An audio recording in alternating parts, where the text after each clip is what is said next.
어른이 말합니다. 사과해. 아이는 고개를 돌리며 말합니다. 싫어요. 친구를 밀어놓고 말로 상처를 준 뒤에도 막상 미안하다고 말하자고 하면 고개를 휙 돌려버리거나 팔짱을 꽉 끼고 버티는 아이. 혹시 이런 장면 한 번쯤 보신 적 있으신가요? 그 순간 아이 마음만 복잡한 게 아닙니다. 어른 마음 속에서도 두 목소리가 부딪힙니다. 지금은 잘못을 분명히 가르쳐야 해. 그냥 넘어가면 안 돼. 와 동시에 근데 이렇게 억지로 미안하다고 해 라고 시키면 이게 진짜 사과일까? 말만 맞추는 연습이 되는 건 아닐까? 끝까지 사과를 시켜야 할 것 같고 그렇다고 그냥 넘기자니 이러다 책임감 없는 아이로 자라는 건 아닐까 불안해지기도 하죠. 오늘은 이 사이에서 흔들리는 어른들을 위해 아이가 사과를 거부할 때 우리는 무엇을 가르칠 수 있을까? 이 질문을 4가지 작은 가르침으로 나누어 이야기해 보려 합니다. 작은 가르침 하나, 책임의 자리를 함께 보고 다음에 어떻게 할지까지 알려주기. 사과를 말하기 전에 먼저 해야 할 일이 있습니다. 그때 무슨 일이 있었는지 아이와 함께 차분히 정리해 보는 것입니다.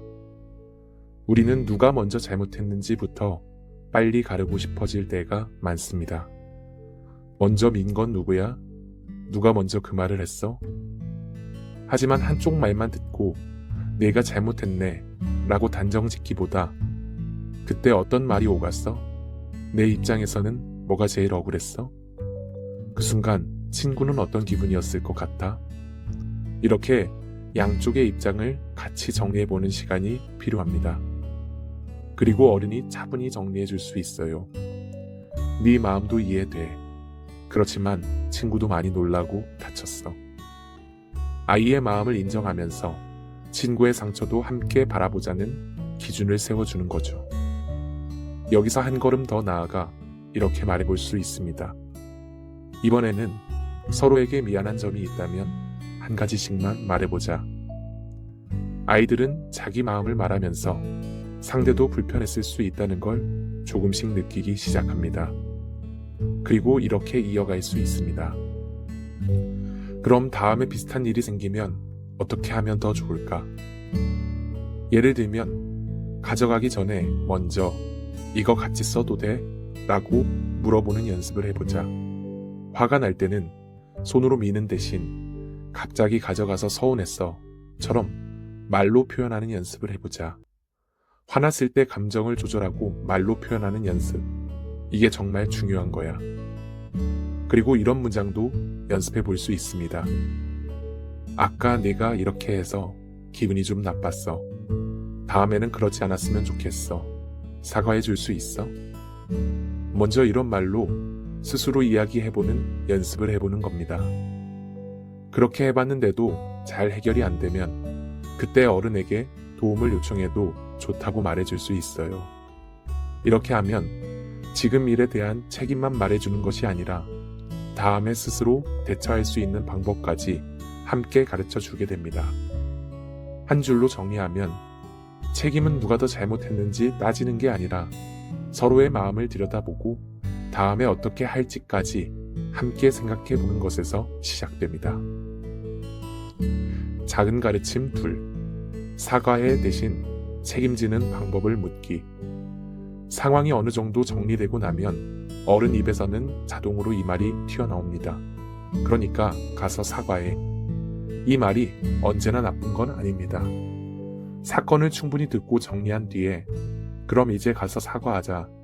네가 잘못한 부분에 대해서는 사과하자. 처럼 방향을 잡아줄 때도 필요합니다.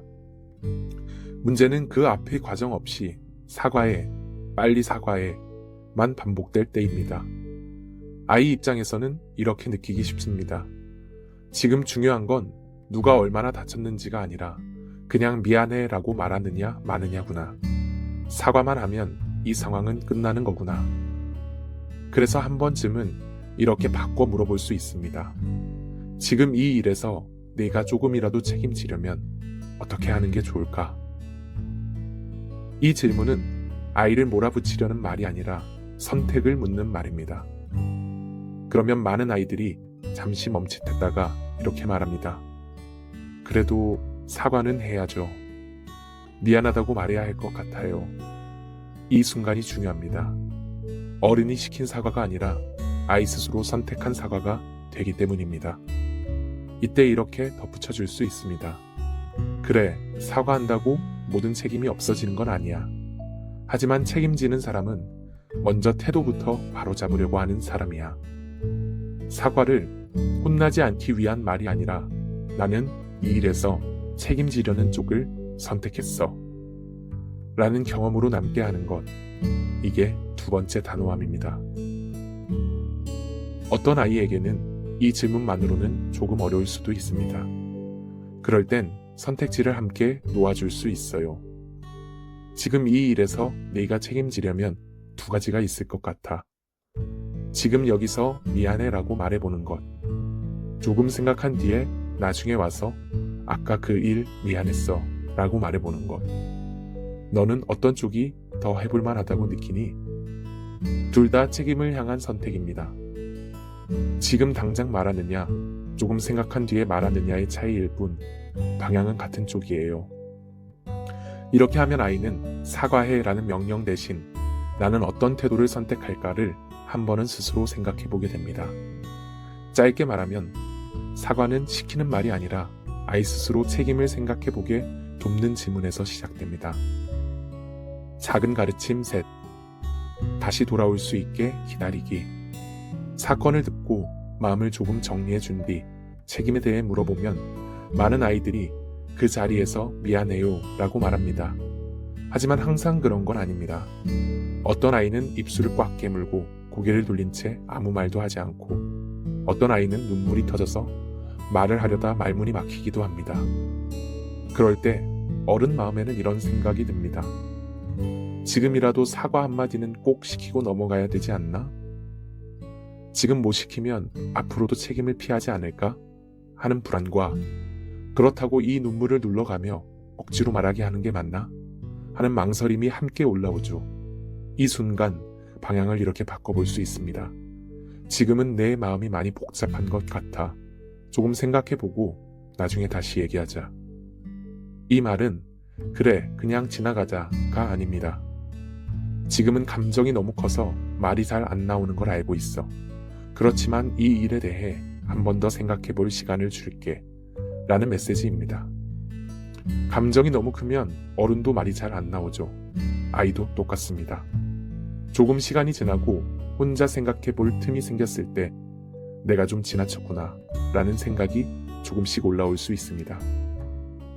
모든 아이가 혼자 생각한 뒤에 알아서 사과하러 오지는 않습니다. 시간이 지났는데도 아이가 먼저 말을 꺼내지 않는다면 그때는 어른이 조용히 문을 한 번 더 두드려 줄 수 있어요. 아까 그 일은 나는 아직 마음에 조금 남아있어. 너는 그 뒤로 어떻게 생각하고 있어? 이 말만으로도 아이에게는 이 일은 그냥 잊힌 게 아니구나. 그렇지만 다시 생각해 볼 기회가 아직 열려 있구나. 라는 신호가 됩니다. 여기서 중요한 건 바로 그 자리에서 사과했느냐가 아니라 이 아이가 이 사건을 다시 떠올려 보고 결국 책임지는 쪽으로 한 걸음 움직였느냐입니다. 단호함은 지금 당장 말해 라고 조이는 힘만이 아니라 책임지는 쪽으로 다시 걸어올 시간을 함께 버텨주는 힘이기도 합니다. 작은 가르침 넷. 넌 책임질 수 있는 사람이라는 믿음을 남기기. 아이에게 사과는 단순한 한마디가 아닙니다. 미안해 라는 말 뒤에 어떤 메시지가 따라오느냐는 중요합니다. 우리가 아이에게 남겨주고 싶은 메시지는 이런 것일지 모릅니다. 나는 실수도 하지만 그걸 책임지려고 노력하는 사람이야. 그래서 어른의 단호함은 이런 방향으로 쓰일 수 있습니다. 누구나 실수할 수 있어. 그게 너를 나쁜 사람으로 만드는 건 아니야. 하지만 실수 이후에 어떤 태도를 선택하느냐가 너를 책임 있는 사람으로 자라게 해. 그리고 아이가 용기 내서 사과를 선택했을 때 그걸 한번 짚어줍니다. 방금 네 선택 쉽지 않은 일이었는데 나는 좋았다고 생각해. 이 한 문장이 아이 마음속에 오래 남습니다. 나는 잘못도 하지만 그래도 책임지려는 쪽에 서보려고 노력하는 사람이구나. 어른의 기준과 단호함은 아이 마음을 꺾는 힘이 아니라 넌 책임질 수 있는 사람이야. 라는 믿음을 전하는 방식으로 쓰일 때 아이를 더 단단하게 자라게 해줍니다. 오늘은 아이가 사과를 거부할 때 우리는 무엇을 가르칠 수 있을까? 이 질문을 가지고 이야기해 보았습니다. 사건의 전말과 양쪽의 입장을 함께 듣고 누가 더 잘못했는지 보다 서로의 마음을 함께 살펴보고 사과해라는 말보다 조금이라도 책임지려면 어떻게 하는 게 좋을까를 물어보고 지금 당장은 말을 못하더라도 다시 돌아올 수 있는 시간을 버텨주고 아이가 선택한 사과 뒤에 넌 책임질 수 있는 사람이라는 믿음을 남겨주는 것. 우리가 정말 고민해야 하는 건 사과를 시키느냐 마느냐가 아니라 이 아이가 책임지는 사람으로 자라도록 나는 어떤 도움을 건네고 있는가 하는 기준일지도 모릅니다. 물론 아이의 나이와 기질, 발달 특성에 따라 필요한 대화의 깊이와 속도는 조금씩 달라질 수 있습니다. 혹시 지금 머릿속에 떠오르는 장면이 있으신가요? 언젠가 비슷한 장면을 다시 마주하게 될 때 오늘 이야기가 그 순간을 지나가는데 작은 기준이 되어 주었으면 좋겠습니다.